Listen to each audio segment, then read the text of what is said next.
Good evening. Welcome in to what I promise for real this time is going to be a weekly occurrence from here on out.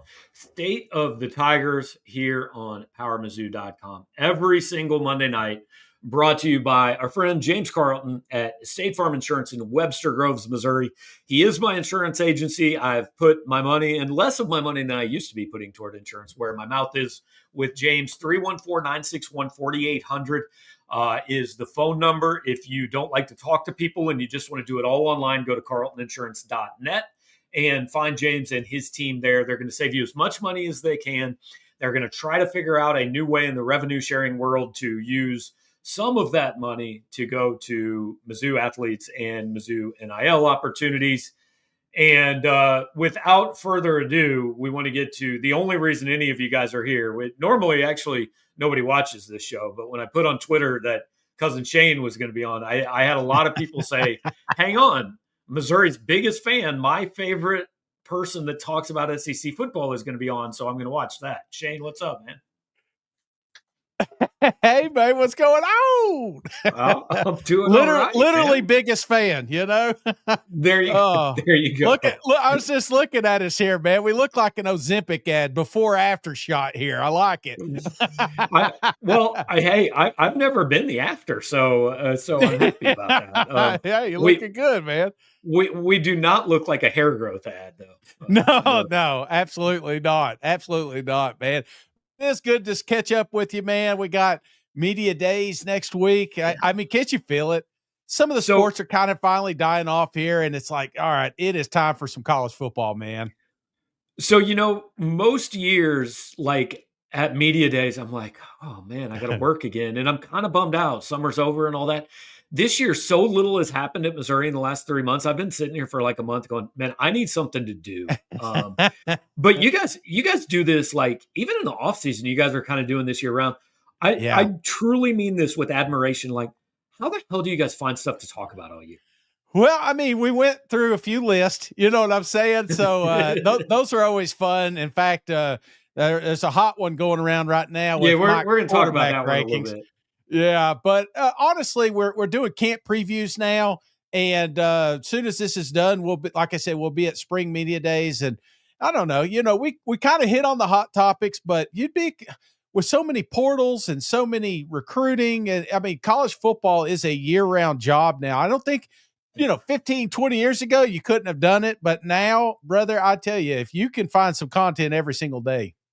Yeah, well, and that's kind of that's one of the advantages you guys have. Like, I'm covering one team. There are some days there's just nothing happened. I mean, if you're talking about 16 teams or 136 teams or however many it is, you can always find something. So before we get into this, I want to ask all the serious stuff up front. So Shane DM'd me a couple weeks ago, and then we texted a little bit. And in both occasions, Shane, I noticed that you called me cuz. Is this what you call everybody? Is everyone a cousin in some way?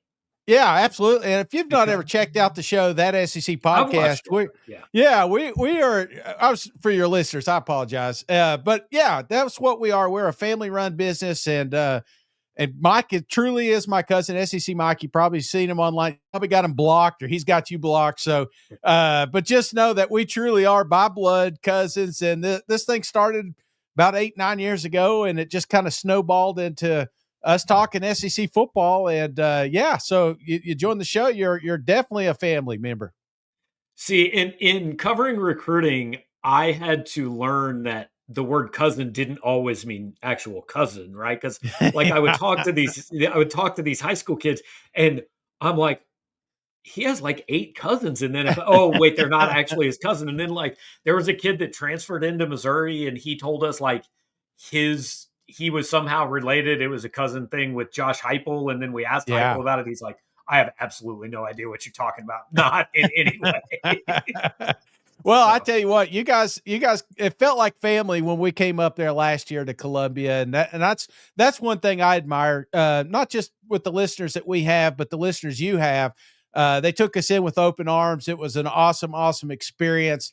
Got to see him whoop up Oklahoma's ass there at the end. So that was always exciting. And I tell you what, my girls, they were up there with me, and they still to this day talk about it being one of their favorite trips. So Like, why didn't you get to bang the drum? That's what I got to know. What happened? I promised it and then he disappeared. I didn't want to say anything, because I know he's got a lot of stuff on his plate. At that time, he was trying to get to the playoffs. He probably was last thing he was worried about was me beating the drum. But I don't know. I saw that little golf cart running around out there on the football field as well. I said, maybe next time I can get in that helmet go-kart thing. But yeah, I don't know. I went to the drum, didn't get to hit the drum, but I did get to. I'll tell you what, we met so many great people down there, and like I said. We were in there. That was one of the wildest football games I have ever seen in my entire life. My kids, they don't follow that obviously as much as I do, but I'm telling you right now, it's like, there was something in the air that day. And that will be one of the wildest games I've ever attended. For 3.5 quarters, and want to shout out Freeway Jared for the super chat. I feel like I got to send 50% of these to that SEC podcast. But for 3.5 quarters, that was one of the worst football games I've ever been at. Was a horrendous game to watch. And then they just packed everything into about 6.5 minutes. They really did. I didn't want to mention that, in fact, there was, because you can't watch the other games and, covering the SEC. Right. I'm like, man, I got so much work to do when I get out of here, and I'm watching this barn burner, but then that last fourth quarter, brother, I was like, I'm glad I didn't leave. I saw a few folks leave after that last touchdown, but I'm glad most of them stuck around. And no matter what, you can say you were in attendance for Drew Pine's finest hour as a college football player. Yes, absolutely. No, last thing on that. Do you know who did hit the drum at that game?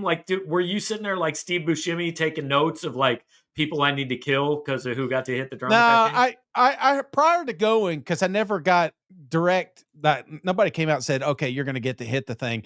Right. There were a lot of past players and I get that. I totally get that. I didn't play there. So I was happy with what I got, man. I'm not one of those that needs more. It was, like I said, I got plenty of cold beers along the way. So it made up for the drum I didn't get to hit. If I remember right, they flashed your picture up on the scoreboard at some point. Yeah. Am I right about that? Yeah. Yeah, absolutely. Yeah. That's when the luck turned around. That's when you guys started winning. I'm not saying I was involved, but So along those lines. So 2 years ago, you were an early adopter on Mizzou, man. You were the first person that actually said they were going to be good, and I think believed it. So how much of this has become a bit now? Are you obligated to pick Missouri to be better every year than you actually think they are? No, I mean, it does feel a little bit like a child, a stepchild. I love. It's like, I love my wife, but she has children too, and now they become my children. And I feel like that's kind of what happened here with Mizzou. And I tried to pull away from them. I got excited last year, obviously, with the weapons that Cook had and the schedule. It just felt right. And then I tried. Let's just get off the wagon here. It ain't gonna happen. It ain't gonna happen. And then we do our preview on the show, and I'm like, man, this is pretty good defense, Oh, they did hit that portal pretty hard. And, and I'm watching video on Bo, and I'm like, you know what? This could be the kid. And then all of a sudden you look at that schedule again, you're like, this is one of my favorite schedules that's in this conference. It's hard to have a favorable schedule in the SEC. And I feel like there's a handful of teams that do. And Mizzou is one of them, starting out the season with 6 home games. I mean, it seems like this is a pretty dang sweet schedule here. Oh, so we've got this up. So the first thing I noticed on the Mizzou preview show, Arkansas is noted as a win. On the Arkansas preview show, Mizzou was noted as a toss-up. So how's that work? Who does that? Yeah, great question. So just play Mike. He's not here. Yeah, Mike did all this. But when we do fall camp previews, when we get to the schedule, win, loss, toss, we do this as a fan of that particular team. So, if you were to ask a Oklahoma fan right now, who's going to win on November 22nd, 90% of them are going to say, well, it's going to be us, Oklahoma. But if I ask Mizzou fans, they would favor it. So that's kind of when we go into this, and that's why we lead with, hey, this is coming from a fan perspective. This is a ceiling scenario.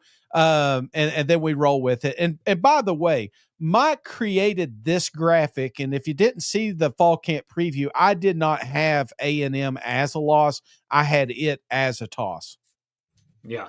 I think toss up is how most people I think that graphic is very fair. If Yeah. A&M was a toss up game, I think that's how most people see this season. I Mm-hmm. think I think some Missouri fans would say Auburn should be a win, but Auburn's their first road game after 6 Yeah. straight home games, which is the stupidest SEC scheduling thing I've ever seen. Yeah. Well, there's a couple of teams that just pop up, like you were asking earlier, and Auburn's kind of one of those for me this year. I do think, even though Hugh Freeze is constantly on the golf course, which I do not bash, I agree is it's good exercise. It's a good place to be. Who cares about future recruiting? It's not going to affect this year's team. Auburn's a tough one. Auburn's in a great spot to play Mizzou just because of that Bama game, in my opinion. Because if Yeah, you're just listening, you got Bama the week before. When you win, you're on a cloud nine, and then all of a sudden you go to the plains and you can get punched in the mouth if you're not prepared, and vice versa. You lose to Bama, there's that could be a hangover there. So that's I think one of the most important games on Mizzou's schedule because of who they faced the week before. I think so. That's what I was going to ask next. Tell me the game that defines this season. I think there's a very obvious answer to this. I'm curious if your answer would be the same. Which game on this schedule do you look at and say, this game tells me what, like the results of this game tells me Yeah. what Missouri is this year? Well, I honestly, and this is just my opinion, I think September 20th, South Carolina Yep. is that Correct marquee answer. game. Okay. I'm not skirting over, the second, who are playing the second week of the year. We'll get to that terrible team in a little bit. You got to beat them as well. Don't make that team bigger than they are. But South Carolina, that is going to be your temperature gauge on how successful Bo and this offense and defense will be, in my opinion. Totally agree. And that series, like whenever the SEC does go to like 3 protected games, I Mm-hmm. wish Missouri would get South Carolina because it's been a really fun series and really close It games. And has. they've actually meant something. Like the team that wins that game generally has a really good year. And Yep. the team that doesn't is struggling a lot of times. So you mentioned the Kansas game. I'm curious, like you're an SEC guy. Do Uh-huh. you like what do you know about Missouri, Kansas? Does that mean anything to you?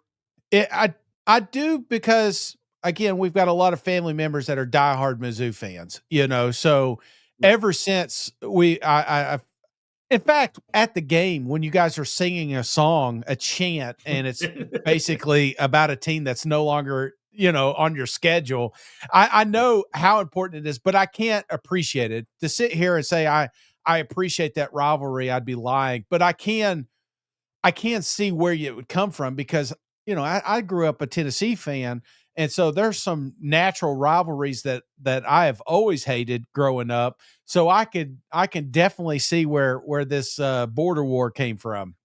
Well, and see, here's what I've always said to people that did not, because I grew up in Kansas City, which is like Mhm. ground zero for this thing, Yeah. right? And like I respect Duke, Carolina, and Auburn, Alabama, and Michigan and Ohio State and all that.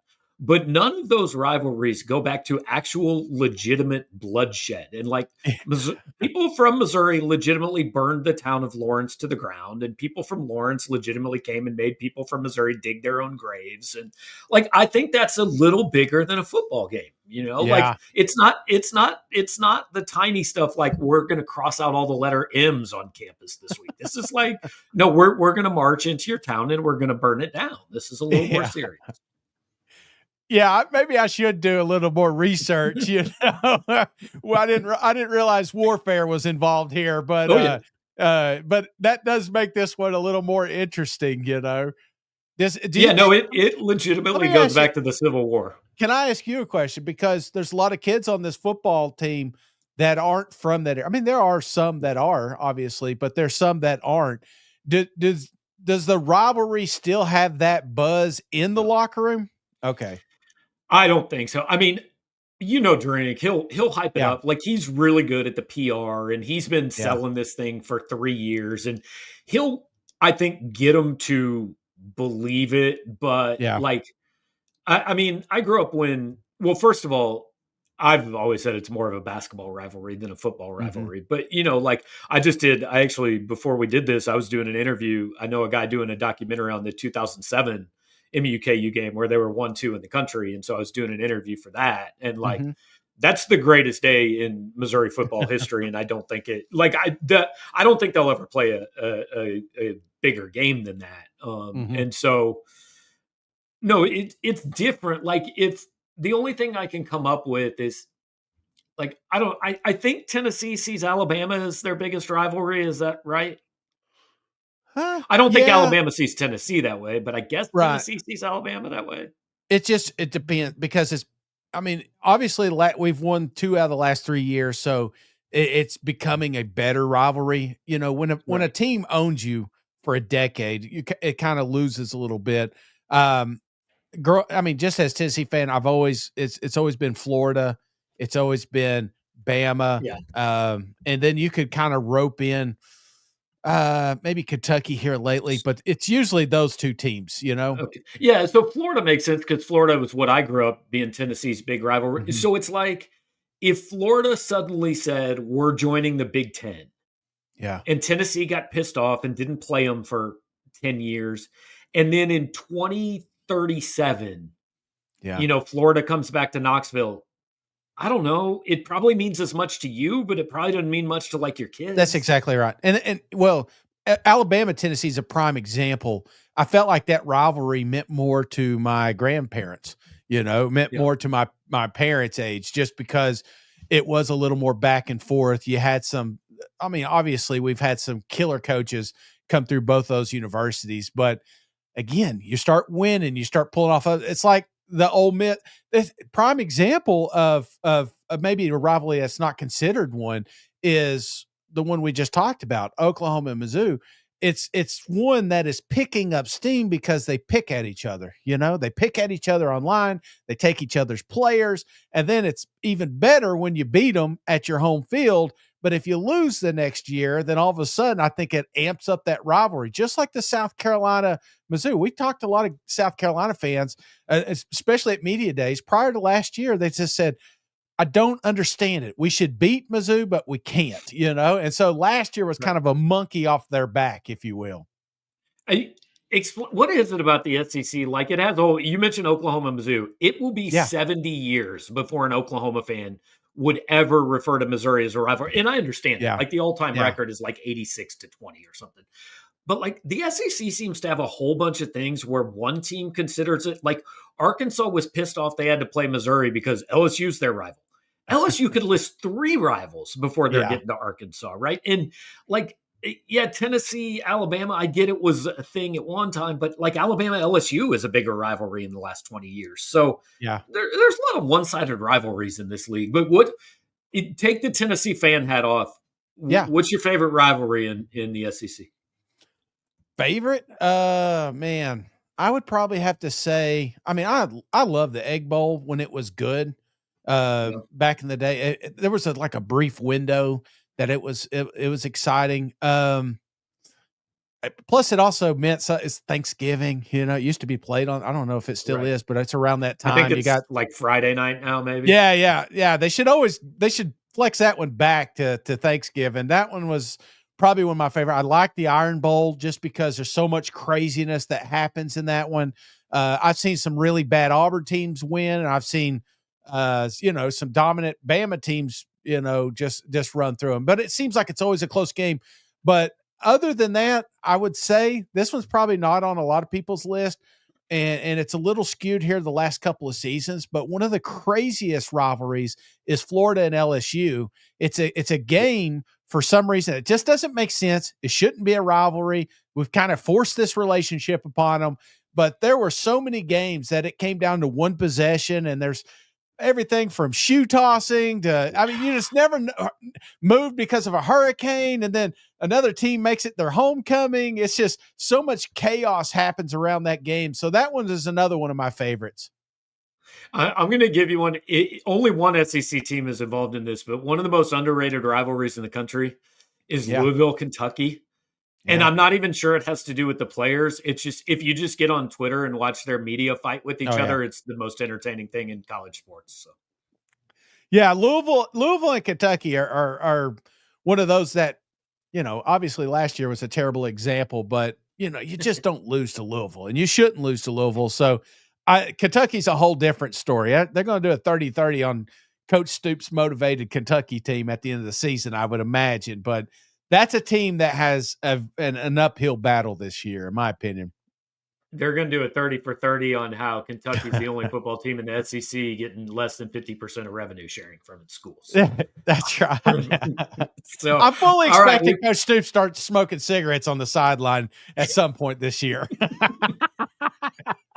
You guys should do I don't know if you ever listened to the Solid Verbal, but they do like a thing before the year. They draft like fantasy things. That should be your first round draft pick. Mark Stoops smoking a cigarette on the sideline. That'd be a good one. All right. So we've buried the lead. We've given you enough time to build up, to give your defense or not defense of your co-host, and tell us why Bo Pribula should or should not be the 14th ranked quarterback in the SEC. For those of you who are watching on YouTube, you can see we've got the graphic at SEC Podcast QB rankings on the screen. If you're only listening, if you're on the podcast, Bo Pribula is 14th, which I'll say this. He's not 16th. He is above two guys. So they like him more than Jackson Arnold and more than Zach Calzada, who is 37 years old starting at Kentucky this year. Well, I will say, we talked about this. We just dropped this list episode, and this is, again, SEC Mike's list, not mine. And he asked me, he said, is there any that we missed on here? And if you're just listening, he has Arch Manning at 6. I am a little higher on Arch Manning. I don't quite think he's number 1, but I think he has potential to be a top 3 quarterback in this conference. And the other one I disagreed with was Bo. And a couple of reasons, because I do think Mizzou has success this year. I've already mentioned the schedule. I'll say it again. This is a phenomenal defense that they're bringing back. Coaches came out here and said this is the most talented football team he's had since he's been there. And some people will take that as just coach speak, but I think there's some truth to it. When we did our preview, there's a lot of good things that are happening up here in Columbia. And if this team has success and wins 9, 10 games, whatever, we're going to look back and most of that's going to be put on the shoulders of Bo. And one thing I like about him, and when we do these quarterback rankings, we always look at it like, it's fourth quarter. I've got to go to the locker room. There's 16 quarterbacks sitting on the bench. Which one am I taking out here to take this drive? And the reason I disagreed with him is just because I see a hard-nosed football player up here, and have we got to see the experience? Have we got the tape on his arm? Not really, but I do see a kid that will do anything and everything to get a first down, to move the chains, to get a touchdown. This is a kid that's going to put his body on the line plenty of times. I hope he doesn't get hurt. But that's what I like. I like that dog in him. So that's why I thought he was a little off on Bo. And I'm not going to sit here and tell you Bo's going to be top 5, but I do think that he's a top 10 quarterback. I think Missouri needs him to be like middle of the pack, like challenge for 7th, 8th. If he can do that, I think they've got a chance to have a really good year. But like this goes back to what we were talking to at the beginning. Here is the secret to covering college football these days. Step 1, make a list. Step 2, people get angry about the list. Step 3, profit. There's your business plan, man. Yeah, I mean, I'll tell you this right now. There is no correct quarterback ranking list out there. Right. Like, none of us know. No, I tell you what, if this was a South Carolina show, they'd love it. But even that being said, Stephen Garcia got on there and said this was trash. So you never know who's going to come out of the woodworks and either love your list or hate your list. I'll tell you who loves it. Anybody in that top 3 mark, even them, I see LSU guys saying, you kidding with Nussmeier and everything? He's coming back number 3. I'm like, dude, we're splitting hairs. Imagine, like you're saying, imagine going back a year and saying 12 months from now, we're going to tell you Lenora Sellers is the best quarterback in the SEC. Not even Shane Beamer would have believed that. No. And I think it's legitimate. Like, I agree with that. I love that kid. Yeah. I said the first time I saw him play, I said, this is like, and I don't know if you paid any attention to Missouri before they were in the SEC, but the build, it's like watching Brad Smith with a more passing ability to play quarterback. And one thing that I love about Lenorse is the improvement he's made throughout the season. I mean, you take week 1 Sellers, you take, week 12 Sellers. I don't know if there's a quarterback that took more steps forward than this guy right here. I mean, just turn on a Texas A&M game. Watch the Clemson game. That's a guy that took over. It was almost Cam Newton-esque, when he just decided. Yeah.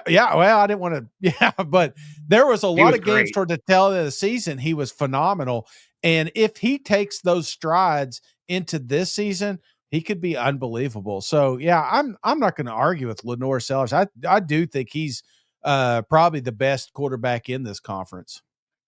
All right, so now one more thing I want to spend a minute on. I wrote something this morning, and part of it I did my hot seat rankings in the SEC. So I'm going to read my list, and I want you to tell me. I just want you to stop me when you're like, "Hang on, this is out of order." So this is most likely to least likely to get fired after this season. Okay. Sam Pittman's number 1 on my list. Yes. Mark Stoops is number 2 on my list. Hugh Freeze 3. Little hesitant on Stoops just because of money. Should he be? Okay. Absolutely. If this is a deserved list, I'd put him at the top. But money could be a problem there in Lexington. Okay. I've got Hugh Freeze 3. I've got Brent Venables 4. And then I went Billy Napier 5 and Brian Kelly 6, but I could easily have switched those 2. Yeah, I get that. That's where I drew a line and said, that's the end of the list where I could see any possible way they're fired after this season. Like the other 10 guys, I put them in order, but those are the only 6 I could see any possible way they lose their job. Only other one I'd put near the list is Lebby. And you can't go 2 years in the SEC without winning an SEC football game, especially at Mississippi State. I think that's one. And the way his contract's up, it's pretty easy to get out. Brian Kelly, I may move up. Me and Mike were talking about this one the other day. This is a guy that potentially has a clause in his contract where they can exit at any time. So, LSU, the stakes are high. They've kind of got an Ole Miss last year, all chips on the table, and you drop the week 1. Hell, LSU could lose 2 out of the first 3 games, and then all of a sudden we're like, okay, let's move on for Kelly. So, but the other ones, they're moving pieces. It's kind of surprising that it wouldn't blow my mind if 0 coaches got fired at the end of this year, but it also wouldn't blow my mind if 5 of these guys did. Right. I put the over under at 2.5, but 0 could happen because I think what schools are realizing is, man, we got to have money to pay players. Yeah. We're not paying this. Instead of paying this guy $18 million to go away, we're going to spend an extra $2 million to get him more talent. Exactly right. That's exactly right. Look at Hugh Freeze here. You should have him on the golf course. This is another guy that obviously last year, total disappointment. He had some comments earlier this week. I don't know if you caught this when he was talking about, I don't know why the recruiting's so low. So he really makes it hard to like him. It makes it hard for him to keep his job. But again, I do think that this is the most talent they've ever had. I mean, he's helped by the fact that he coaches at the place where they've got the most reasonable fan base. Auburn people have never turned on a coach too fast, have they? No. Absolutely not.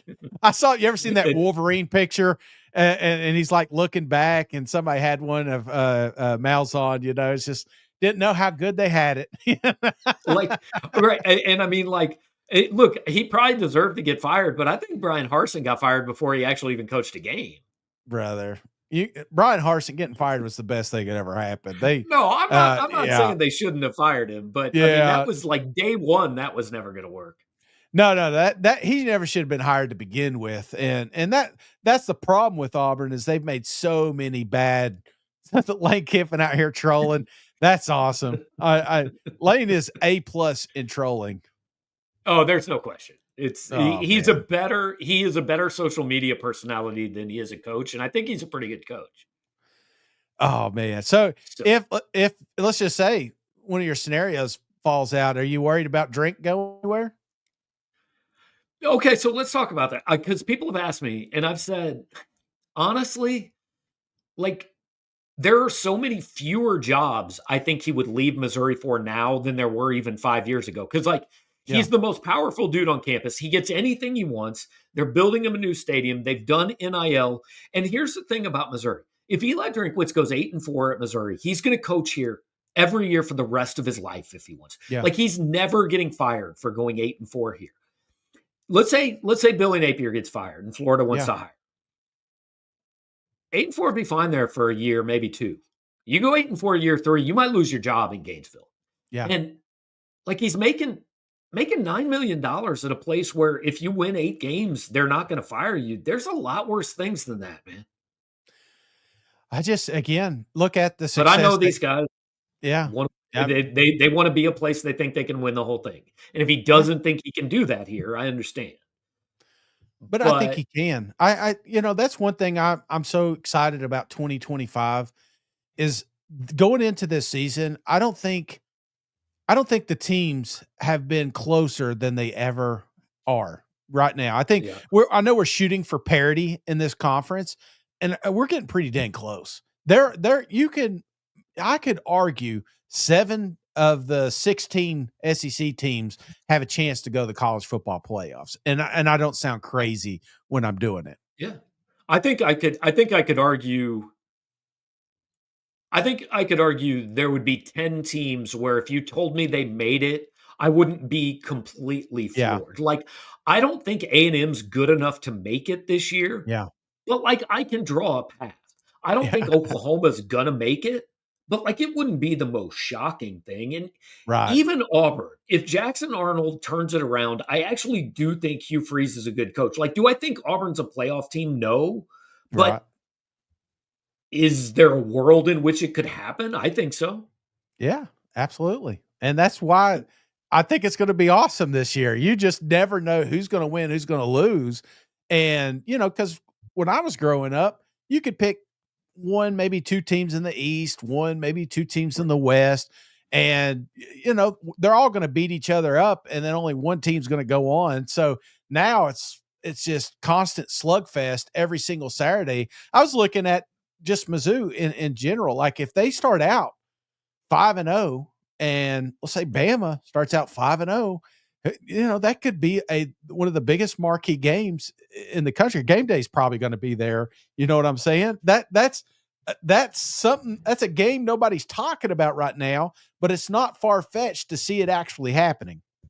Right, for sure. All right, so we've taken a lot of your time. Let's go just kind of rapid fire here and tell me. I don't care if you've actually put any thought into these or not because I didn't put any thought into them before I decided to ask them. The team in the league where it's a failure if they don't make the playoff. Like you have odds aren't a factor. Somebody gives you $100, says bet on this team to be in the playoff. Who you take? Oh, they have to be in the play. Without a doubt, they're going to, or they're in trouble if they don't. Without a doubt, they're going to be in the playoff. Georgia. Yeah. Georgia over Bulldogs. Texas, even. Probably both of them, honestly. Again, we're splitting hairs here. Texas, I'm real high on Texas, Georgia, and Alabama. Those are my 3 that I would almost have a shoe in. So obviously something could go wrong at one of those, injuries bearing, but I really do think people aren't talking. It's crazy we're not talking about Georgia as much as we should. I feel like this is going to be a special season for them as well. Over under 4.5 SEC teams make the playoff this year. Under. And at a 12-team playoff, I think that's probably smart. Yeah. Are you a fan of the idea that I guess is not an idea anymore of we should be guaranteed 4 spots in the playoff every year? Mike kind of talked me off that ledge.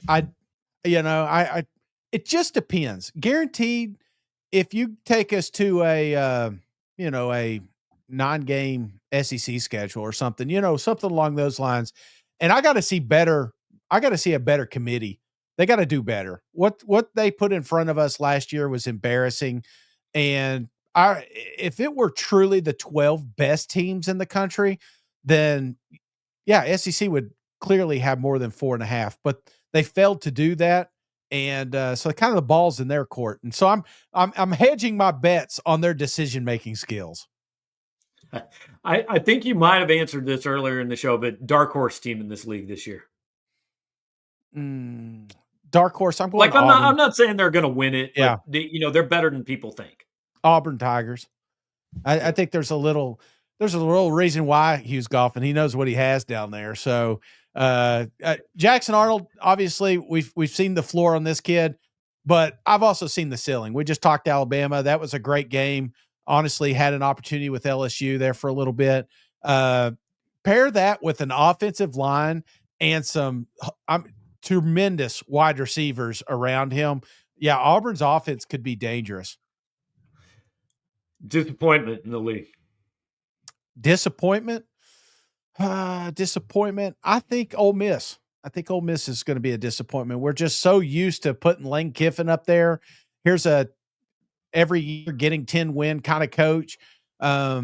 Most turnover, which they're used to it, playing the transfer portal. Nobody does it better than Lane Kiffin, but I don't know. It's something about these puzzle pieces just don't mesh as well, and I feel like they take a step back. Okay, I got to know, when you came to Columbia, where'd you eat? Like, what was the meal? Let's see. Well, honestly, the best meal was at the tailgating. So we did a lot of tailgating love there. But on the way up, hit Lambert's. Obviously, got to hit. Somebody did earlier ask if I was getting you some throw rolls for the show. Yeah, it's a good place. I figured out their little shtick though. They want you to get fed on these appetizers and bread, and then once the country fried steak came out, I was beat. I mean, I felt like I lost a challenge. So next time I'm sticking with one roll. You can keep the apps. I needed to finish this country fried steak. How many rolls did you eat? 2.5. 2.5. Okay. Yeah. But you've seen them. They're like dang footballs. Yeah. Oh yeah. All right. So last thing, we're going to wrap up on this. Billy, I'm going to throw this up from the chat because I just feel like this is a good place to end. Floyd the Barber says Shane goes golfing every day. Does YouTube pay that much? Yeah, it really does. No, I'm just kidding. Awesome. Well done. Excellent career choices Shane has made. I had to. Here's the deal. I went on vacation in February. We went down to Florida and they had one of those tracer machines. You go down there and you hit the ball, and I haven't played golf in years, and I enjoyed it. And I honestly surprised myself on a few of the swings. I was like, you know what? I'm going to start doing more of this when I get home. And then I got hooked, man. And I tell you what, I am absolutely addicted. I'm down 72 pounds. I hate exercising. I hate walking, but I love golf and it seems to be working. So yes, I'm out there more than Hugh Freeze probably. Perfect. Well, hey man, seriously, we really enjoy the show. Missouri fans ask me all the time to get you guys on, and I know they like listening to you. And but I just got to tell you, the first time Missouri's down and you pick them like 5-7, Missouri fans no longer like you, right? That's how this works. I know. I've been marked off a few of their lists. I get in these little group chats, and then I found myself getting pushed out sometimes. A lot of that's because I'm next to SEC Mike that often, but that's all right, man. I love you whether you're good or bad, and that's one thing I love college football, and I like the underdog story. Part of the reason why I rooted for Mizzou to begin with is because I just saw how hungry the fan base was, and how exciting was it to be one of those 10-win teams? You're going into this season with a coach that's put all these guys in the NFL, obviously had a little trouble with recruiting, but who cares? We'll get them in the portal. You know what I'm saying? It's like, This is a football team that is doing so many great things. I feel like enjoy it while you're here. Don't squabble over. I mean, it wasn't that long ago you were winning 6 games. You know what I'm saying? Right. I do want to give you a chance to kind of sell. You guys are going to Atlanta SEC Media Days on Sunday, so just tell the people what's the plans down there. What do you guys got going on next week? Yeah. So what we do, we'll go down and we've got. We'll be lined up. We'll have, because we like to cover all teams. even Vanderbilt, we'll get them over there and we'll shoot the whatever with them and we'll record these. And then at the end of the day, me and Mike will sit there kind of a round table and we'll talk about maybe something that popped up in the big rooms with the coaches or something we heard on the floor. And then just kind of highlight some of the show notes. And then after that week, we'll start releasing those so that you can kind of keep up with all the teams. So if you got a team you're going against and you say, I don't know anything about Auburn, well, you could jump on there and we got a list of all the Auburn shows. So you could just jump in there and catch up on that. So I'm looking forward to that because after that, we could kind of take a little bit of a breather before college football actually starts. Yeah, I mean, look, man, honestly, you just got to play some golf and relax and quit taking yourself so seriously. Well, I'm looking forward to it. I've got a lot of DMs about golf courses up there, and I'm not saying I'm coming, but I do got the weekend reserved for this little Kansas team up here, you see. Okay. So I'm not saying I'm going to be there, but I am kind of, I don't know. I've enticed the wife and children with what's that place called? Silver Dollar City. I was like, hey, we'll make a week of it. You can do that. So I'm not saying I'm going to come, but if I do, it'll definitely be for that game. Okay. Well, if you come, there is a rumor that there's a Power Mizzou tailgate and there will be Yingling available for consumption. So, oh man, hey, that was the best part. I tell you what, y'all know how to cook. There was a fish fry. That fish fry, buddy. I could have took that whole bowl with me. All right. Well, Shane, man, I know you're busy. Spend a lot of time doing this. Appreciate you hanging out and we'll catch up. Hit me up if you guys need anything. You got it. See you guys. All right. Have a good one. That is the one, the only Cousin Shane, that SEC podcast. You guys all know where to find them. If you don't, go. They're on Twitter. They're on YouTube. You can find all their stuff every single day talking SEC football. So check them out. Really appreciate Shane taking some time. Really probably the most requested guest that we have all year. I know you guys look forward to it. So glad he could hang out with us and talk a little SEC football. And again, look, next Monday, I'm going to be doing this from Augusta, Georgia, not the Masters, just right across the border from Peach Jam. I'm going to be down there next week covering some Mizzou basketball stuff. Hopefully catching up with Dennis Gates and some Mizzou stuff. So I'll be doing this show from down there next Monday night. Gerard Hamilton next week is headed to SEC Media Days in Atlanta to cover Mizzou's appearance. We're in it, guys. Here we go. Every week, Monday night, 7 o'clock. James Carlton, State Farm presents State of the Tigers. If you need insurance, well, I mean, you need insurance. You probably have insurance. If you need cheaper insurance, if you need better insurance, reach out to James. You can find him at carltoninsurance.net. Facebook.com/Carlton Insurance, or give him a call at 314-961-4800. James is back with us for another year. He's going to be sponsoring this show every single Monday. Numbers are going to go up. We're going to be talking football. We're going to be talking much more important things as we go along this year. So thanks for hanging out. Give the channel a like, subscribe while you're here over at Power Mizzou. 30% off your first year, $1 for your first month. If you haven't joined, you should join. Nobody's going to cover this football season like we are, guys. So thanks for hanging out. Appreciate Shane for joining us, Billy for running the show. And we will definitely talk to you next Monday. Who knows? Maybe before. We'll see what happens.